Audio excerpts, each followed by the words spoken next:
বিসমিল্লাহির রহমানির রহিম। আসসালামু আলাইকুম রহমতুল্লাহ। সুপ্রিয় শিক্ষার্থীরা, নিয়ে আসলাম গড়ের দ্বিতীয় ক্লাস।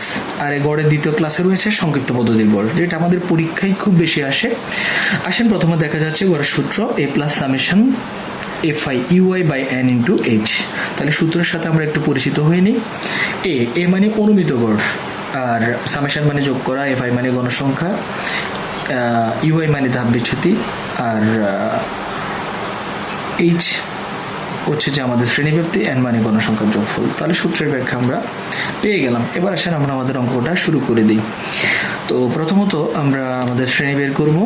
শ্রেণী দেওয়া আছে কত, 41 to 50। তো 41 to 50, 51 to 60 and 61 to 70, 71 to 80। আচ্ছা, তারপরে আমরা মধ্যমান বের করব। আমরা জানি মধ্যমান বড়টা ছোটটা দুটোটা যোগ করে ভাগ করব 2 দ্বারা। 50 যোগ 41 ভাগ 2 সমান সমান 45.5, 45.5।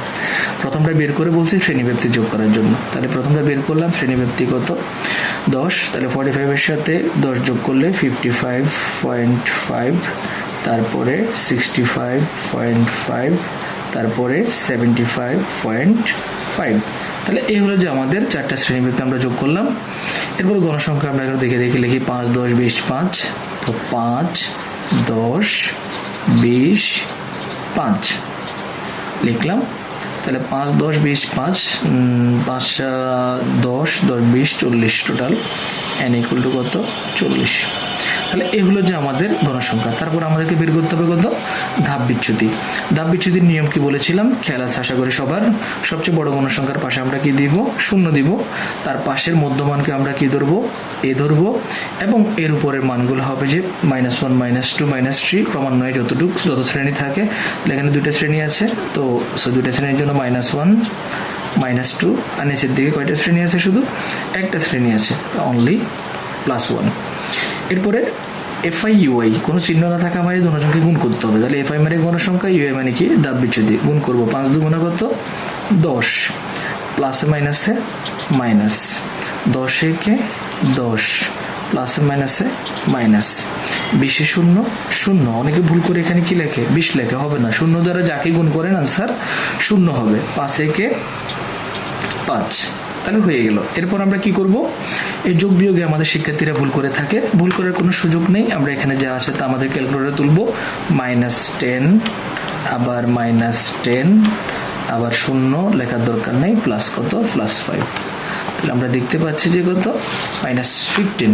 আমরা এখানে লিখবো যে সামেশন মানে যোগ করলে কত আসে, -15।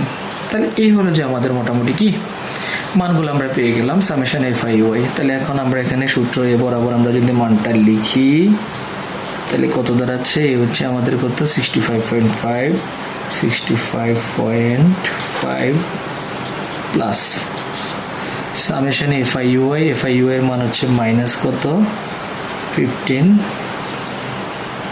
-15। আচ্ছা, পেলাম।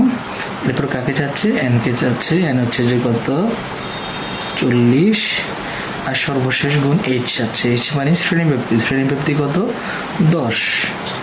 আচ্ছা, এই পর্যন্ত আমরা করে ফেললাম। তারপরে শিক্ষার্থীরা মাথায় রাখতে হবে বদমাসের কথা। সরলের রুলস যেটা ছিল বদমাস আমাদের বেসিক ক্লাসে, সে বদমাস মানে কি, আগে গুণ তারপরে ভাগ শেষে যোগ বিয়োগ।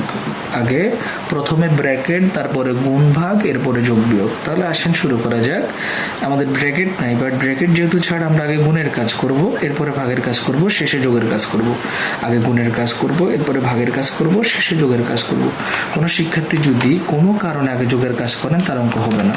তাহলে আমরা -15 গুণ 10 সমান সমান -150 ভাগ কত, ভাগ 40 ইকুয়াল টু -3.75 অ্যান্ড প্লাস সর্বশেষ কাজ যেটা আমরা 65.5 ইকুয়াল টু কত দেখাচ্ছে, 61.75, 61.75। আরেকবার করে দেখবো আমরা, কত, -15 গুণ 10 ইকুয়াল ভাগ 40 ইকুয়াল যোগ 65.5। তাহলে আমরা পেয়ে গেলাম 61.75। এই হলো যে আমাদের সংক্ষিপ্ত পদ্ধতির গড়।